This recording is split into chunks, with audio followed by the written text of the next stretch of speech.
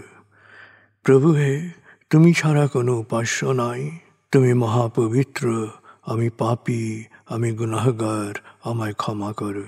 প্রভু হে, তুমি ছাড়া কোনো উপাস্য নাই, তুমি মহাপবিত্র, আমি পাপী, আমি গুনাহগার, আমায় ক্ষমা করো। প্রভু হে, তুমি ছাড়া কোনো উপাস্য নাই, তুমি মহাপবিত্র, আমি পাপী, আমি গুনাহগার, আমায় ক্ষমা করো। প্রভু হে, তুমি ছাড়া কোনো উপাস্য নাই, তুমি মহাপবিত্র, আমি পাপী, আমি গুনাহগার, আমায় ক্ষমা করো। প্রভু হে, তুমি ছাড়া কোনো উপাস্য নাই, তুমি মহাপবিত্র, আমি পাপী, আমি গুনাহগার, আমায় ক্ষমা করো। প্রভু হে, তুমি ছাড়া কোনো উপাস্য নাই, তুমি মহাপবিত্র, আমি পাপী, আমি গুনাহগার, আমায় ক্ষমা করো। প্রভু হে, তুমি ছাড়া কোনো উপাস্য নাই, তুমি মহাপবিত্র, আমি পাপী, আমি গুনাহগার, আমায় ক্ষমা করো। প্রভু হে, তুমি ছাড়া কোনো উপাস্য নাই, তুমি মহাপবিত্র, আমি পাপী, আমি গুনাহগার, আমায় ক্ষমা করো। প্রভু হে, তুমি ছাড়া কোনো উপাস্য নাই, তুমি মহাপবিত্র, আমি পাপী, আমি গুনাহগার, আমায় ক্ষমা করো। প্রভু হে, তুমি ছাড়া কোনো উপাস্য নাই, তুমি মহাপবিত্র, আমি পাপী, আমি গুনাহগার, আমায় ক্ষমা করো। প্রভু হে, তুমি ছাড়া কোনো উপাস্য নাই, তুমি মহাপবিত্র, আমি পাপী, আমি গুনাহগার, আমায় ক্ষমা করো। প্রভু হে, তুমি ছাড়া কোনো উপাস্য নাই, তুমি মহাপবিত্র, আমি পাপী, আমি গুনাহগার, আমায় ক্ষমা করো। প্রভু হে, তুমি ছাড়া কোনো উপাস্য নাই, তুমি মহাপবিত্র, আমি পাপী, আমি গুনাহগার, আমায় ক্ষমা করো। প্রভু হে, তুমি ছাড়া কোনো উপাস্য নাই, তুমি মহাপবিত্র, আমি পাপী, আমি গুনাহগার, আমায় ক্ষমা করো। প্রভু হে, তুমি ছাড়া কোনো উপাস্য নাই, তুমি মহাপবিত্র, আমি পাপী, আমি গুনাহগার, আমায় ক্ষমা করো। প্রভু হে, তুমি ছাড়া কোনো উপাস্য নাই, তুমি মহাপবিত্র, আমি পাপী, আমি গুনাহগার, আমায় ক্ষমা করো। প্রভু হে, তুমি ছাড়া কোনো উপাস্য নাই, তুমি মহাপবিত্র, আমি পাপী, আমি গুনাহগার, আমায় ক্ষমা করো।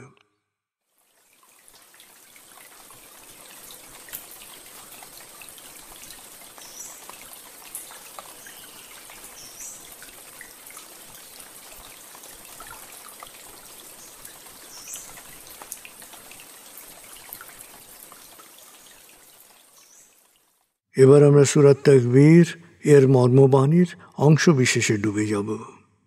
তারপর ডুবে যাব আজকের জন্য নির্ধারিত সূরার তেলাওয়াত ও মর্মবাণীতে।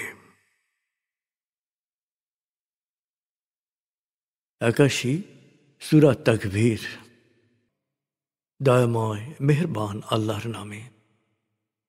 যখন সূর্য অন্ধকারে ঢেকে যাবে, যখন তারকারাজি নিজেদের আলো হারাবে, যখন পর্বতমালা মরীচিকার ন্যায় উধাও হবে, যখন পূর্ণ গর্ভবতী উটনী পরিত্যক্ত হবে, যখন সকল বন্য পশুকে একত্র করা হবে, যখন সমুদ্রের জলরাশি স্ফীত হবে, যখন দেহে আবার আত্মা সংযুক্ত হবে, যখন জীবন্ত কবর দেয়া শিশুকন্যাকে জিজ্ঞেস করা হবে কি অপরাধে তাকে হত্যা করা হয়েছিল, যখন প্রত্যেকের আমলনামা দেখানো হবে, যখন আকাশের আবরণ সরানো হবে, যখন জাহান্নামের আগুন গনগনে লাল করা হবে, যখন জান্নাতকে দৃশ্যমান করা হবে, সেদিন প্রত্যেকেই জানতে পারবে কি পরিণতির জন্যে সে নিজেকে প্রস্তুত করেছে, বুঝতে পারবে কি করা উচিত ছিল আর কি করা উচিত হয়নি। সাক্ষী আবর্তনশীল নক্ষত্র, কক্ষপথে দৃশ্যমান গ্রহসমূহ যা এক সময় অদৃশ্য হয়, সাক্ষী রাতের অবসান মুহূর্ত এবং প্রভাতের আগমন কাল। নিশ্চয়ই এই কোরআন আরশের সার্বভৌম অধিপতির নিকট উচ্চ মর্যাদা সম্পন্ন সম্মানিত রসুলের মুখ নিঃসৃত, যার কথা অবশ্যই বিশ্বাসযোগ্য ও মানা উচিত।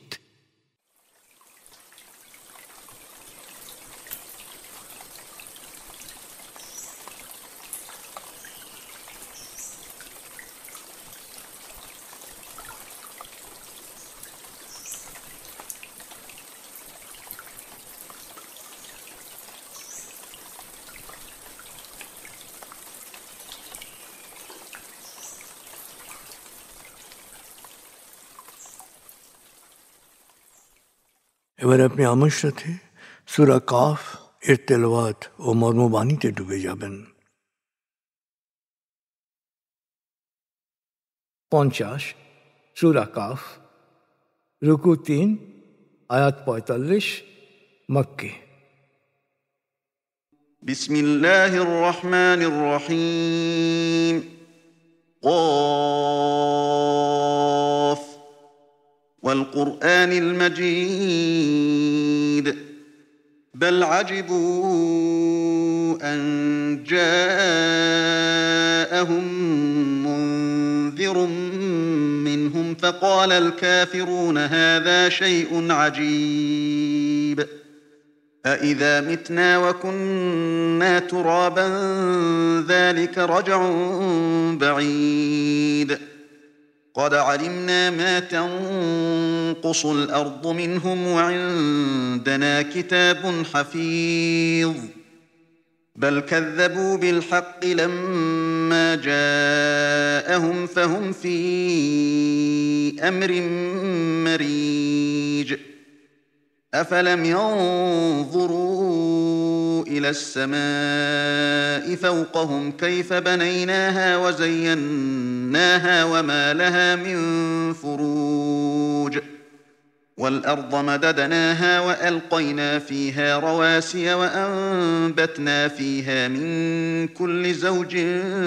بهيج تبصرة وذكرى لكل عبد منيب ونزلنا من السماء ماء مباركا فأنبتنا به جنات وحب الحصيد والنخل باسقات لها طلع نضيد رزقا للعباد وأحيينا به بلدة ميتا كذلك الخروج كذبت قبلهم قوم نوح وأصحاب الرس وثمود وعاد وفرعون وإخوان لوط وأصحاب الأيكة وقوم تبع كل كذب الرسل فحق وعيد أفعينا بالخلق الأول بل هم في لبس من خلق جديد ولقد خلقنا الإنسان ونعلم ما توسوس به نفسه ونحن أقرب إليه من حبل الوريد إذ يتلقى المتلقيان عن اليمين وعن الشمال قعيد ما يلفظ من قول إلا لديه رقيب عتيد وجاءت سكرة الموت بالحق ذلك ما كنت منه تحيد ونفخ في الصور ذلك يوم الوعيد وجاءت كل نفس معها سائق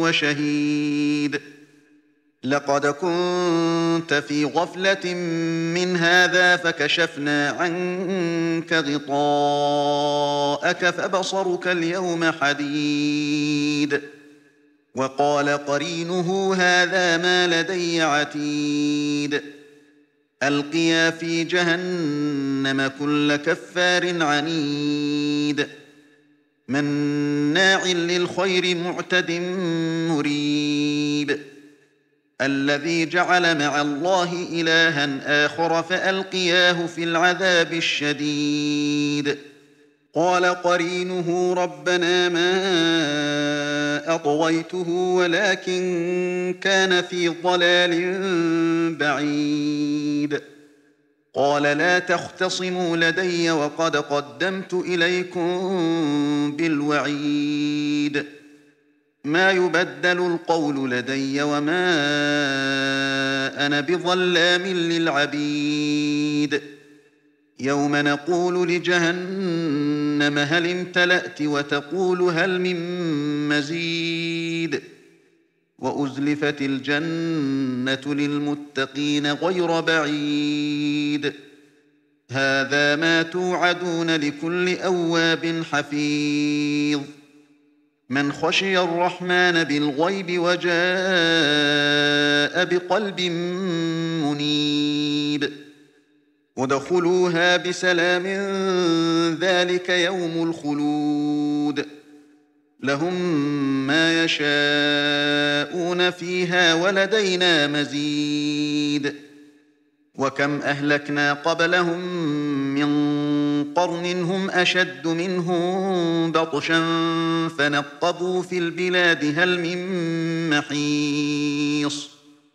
إن في ذلك لذكرى لمن كان له قلب أو ألقى السمع وهو شهيد ولقد خلقنا السماوات والأرض وما بينهما في 6 أيام وما مسنا من لغوب فاصبر على ما يقولون وسبح بحمد ربك قبل طلوع الشمس وقبل الغروب ومن الليل فسبحه وأدبار السجود واستمع يوم ينادي المناد من مكان قريب يوم يسمعون الصيحة بالحق ذلك يوم الخروج إنا نحن نحيي ونميت وإلينا المصير يوم تشقق الأرض عنهم سراعا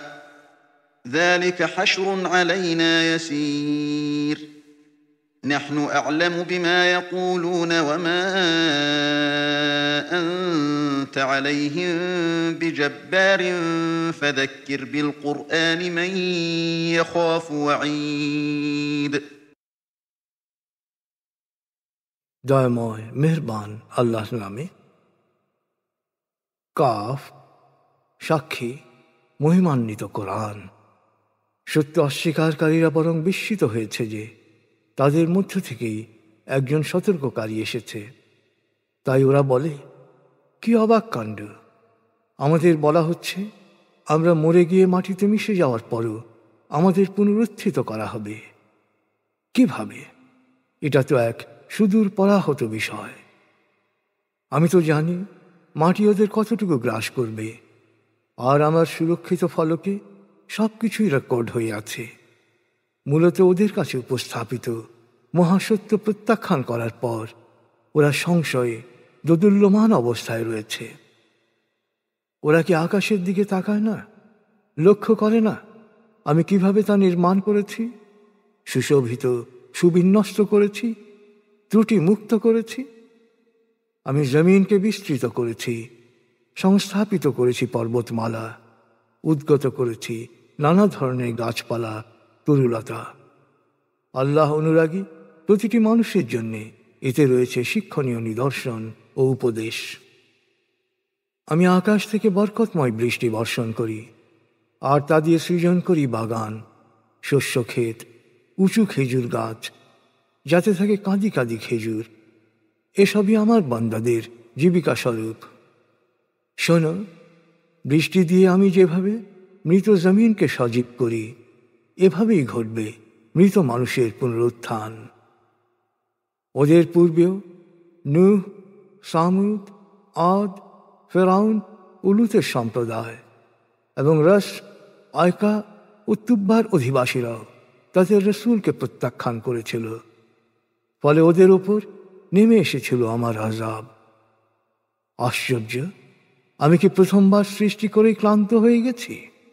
মোটেই না। তারপরে ওরা পুনঃসৃষ্টির ব্যাপারে সন্দেহে ডুবে আছে। আমি মানুষ সৃষ্টি করেছি, আমি জানি তার প্রবৃত্তি, তাকে কি সলা পরামর্শ দেয়। আমি তার ঘাড়ের শিরার চেয়েও কাছে রয়েছি। মনে রেখো, তার সকল তৎপরতা রেকর্ড রাখার জন্যে রয়েছে।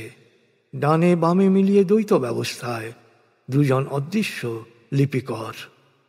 মানুষ যে কথাই উচ্চারণ করুক তা রেকর্ড করার জন্য রয়েছে সদা উপস্থিত অদৃশ্য লিপিকর। হে মানুষ, মৃত্যুর স্বাদ অবশ্যই তোমাকে নিতে হবে। জীবন সাহান্যে সে সত্যিই তোমার সামনে উপস্থিত হবে, যা থেকে তুমি সব সময় দৃষ্টি ফিরিয়ে রাখতে চেয়েছ। আর যেদিন সিংহায় ফু দেওয়া হবে, তোমরা সম্মুখীন হবে মহাবিচার দিবসের, যে সম্পর্কে তোমাদের সতর্ক করা হয়েছে বারবার।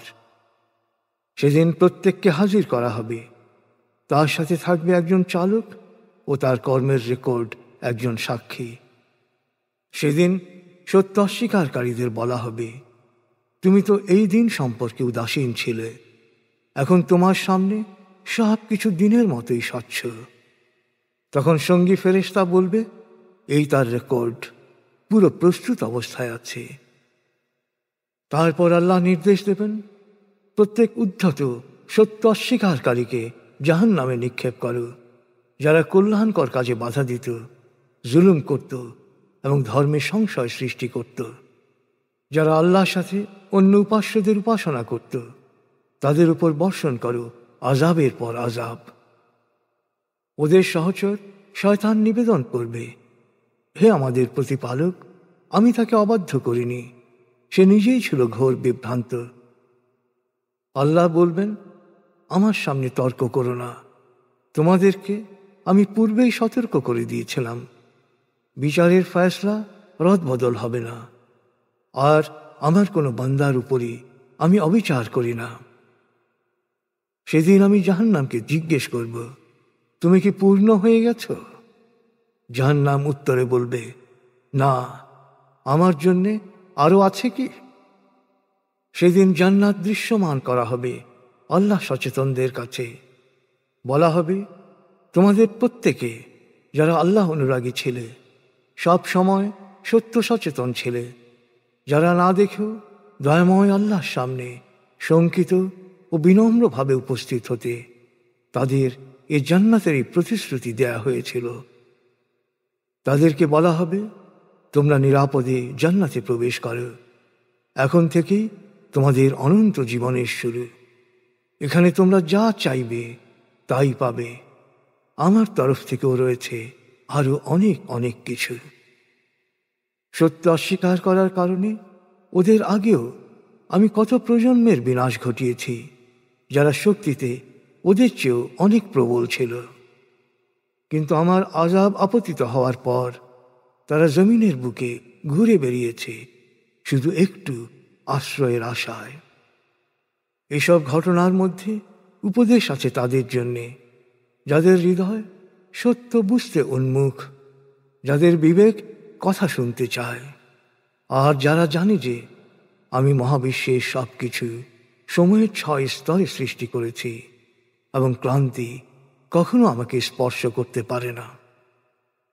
অতএব হে বিশ্বাসীগণ, ওরা যত কিছুই বলুক, উত্তেজিত না হয়ে তোমরা ধৈর্য ধারণ করো এবং সূর্যোদয়ের পূর্বে ও সূর্যাস্তের পূর্বে তোমার প্রতিপালকের সপ্রশংস পবিত্রতা ও মহিমা ঘোষণা করো। তাঁর সপ্রশংস পবিত্রতা ও মহিমা ঘোষণা করো রাতের একাংশে এবং ফরজ নামাজের পরও। শোনো, যেদিন এক ঘোষক নিকটবর্তী স্থান থেকে ডাক দেবে, সেদিন প্রত্যেক মানুষ মহাগর্জন শুনতে পাবে। সেই দিনটি হবে পুনরুত্থান দিবস। হে মানুষ, আমি জীবন দান করি, আমি মৃত্যু ঘটাই, আমার কাছে সবাইকে ফিরে আসতে হবে। যেদিন জমিন বিদীর্ণ হবে এবং মৃতরা উত্থিত হয়ে ছুটতে থাকবে, তখন তাদের সমবেত করা খুব সহজ একটি কাজ। যারা পুনরুত্থানকে অস্বীকার করে, তারা যা কিছু বলাবলি করছে তা আমি জানি। আর হে নবী, তাদেরকে জোরপূর্বক বিশ্বাস করানো তোমার কাজ নয়। তুমি কোরআনের সাহায্যে শুধু তাদের উপদেশ দাও যারা মহাবিচার দিবসে জবাবদিহিতার ব্যাপারে সতর্ক হতে চায়।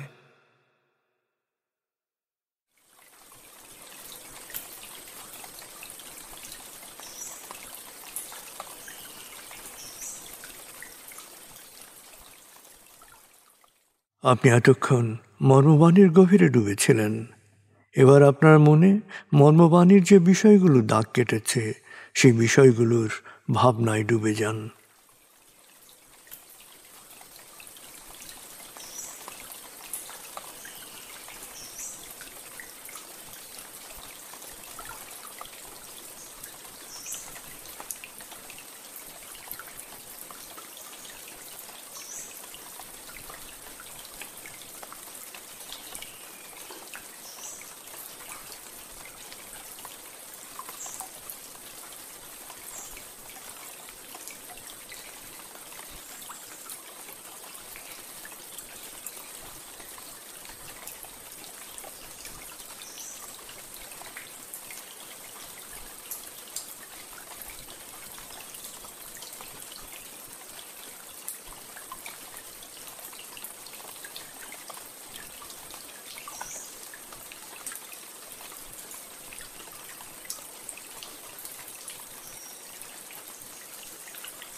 এবার আমরা জিকির ও দোয়ার গভীরে ডুবে যাব।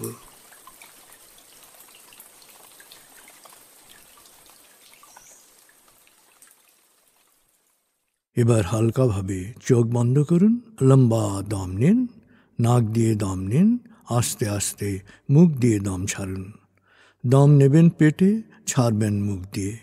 দম নেওয়ার চেয়ে দম ছাড়তে সামান্য বেশি সময় নিন।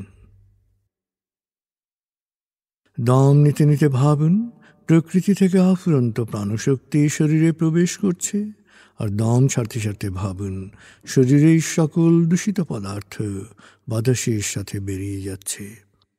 নাক দিয়ে দম নিতে নিতে ভাবুন প্রকৃতি থেকে আফুরন্ত প্রাণশক্তি শরীরে প্রবেশ করছে, আর মুখ দিয়ে দম ছাড়তে ছাড়তে ভাবুন শরীরের সকল দূষিত পদার্থ বাতাসের সাথে বেরিয়ে যাচ্ছে।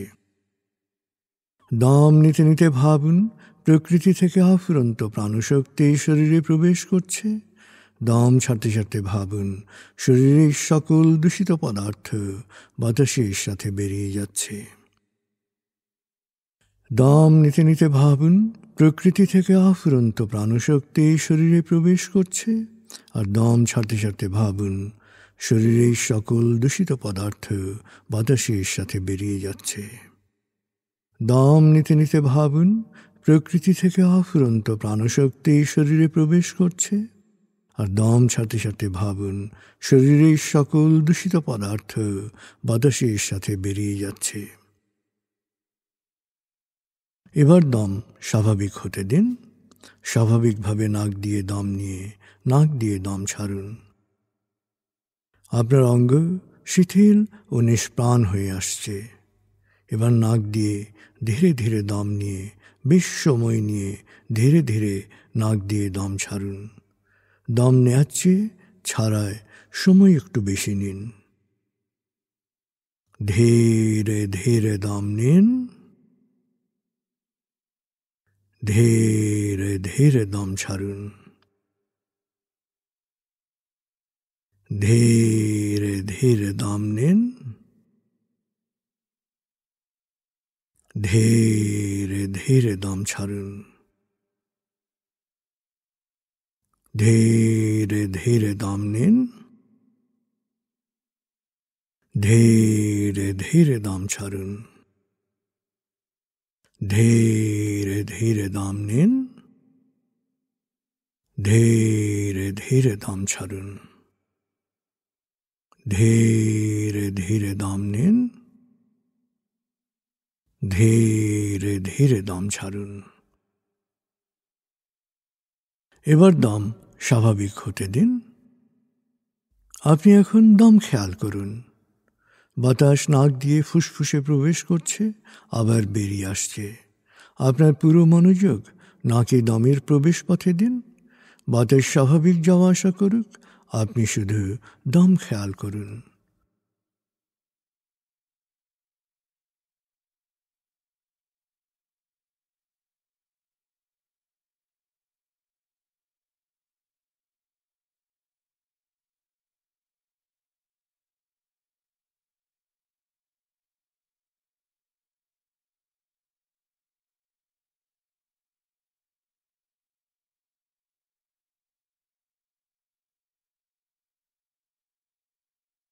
অনুভব করুন আপনার শরীর ভারী লাগতে শুরু করেছে। আরাম, আরাম, আরাম। অনুভব করুন শিথিলতা স্রোতের মতো, বরফ গলা পানির মতো আপনার মাথা থেকে শরীর বেয়ে নিচের দিকে নেমে যাচ্ছে।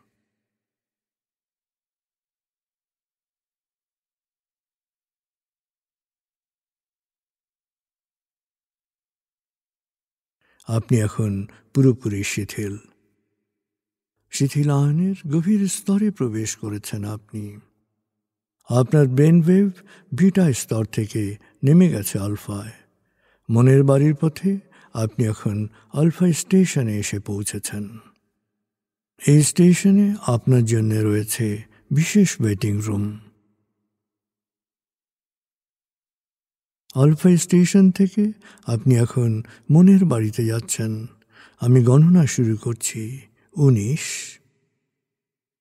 আপনি কল্পনা করুন শীতল নীল স্নিগ্ধ আলো বর্ষিত হচ্ছে আপনার উপর। আলোয় আপনি অবগাহন করছেন। আলোর এক সুন্দর পথে আপনি যাচ্ছেন মনের বাড়িতে। 18, 17, 16, 15। আলোর পথে পৌঁছে যাচ্ছেন মনের গভীর থেকে গভীরে। 14, 13, 12, 11।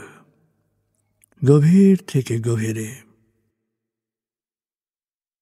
10, 9, 8, 7, 6।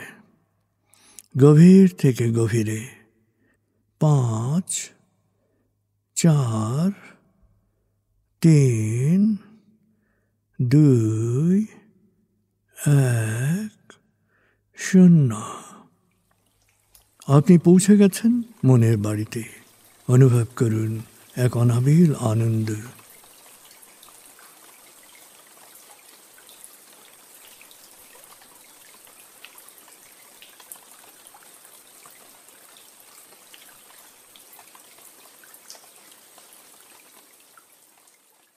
এবার মনে মনে পরম প্রভুকে স্মরণ করুন এবং করুণাময়ের ক্ষমা পাওয়ার আন্তরিক আকুতির অনুরণন সৃষ্টি করুন।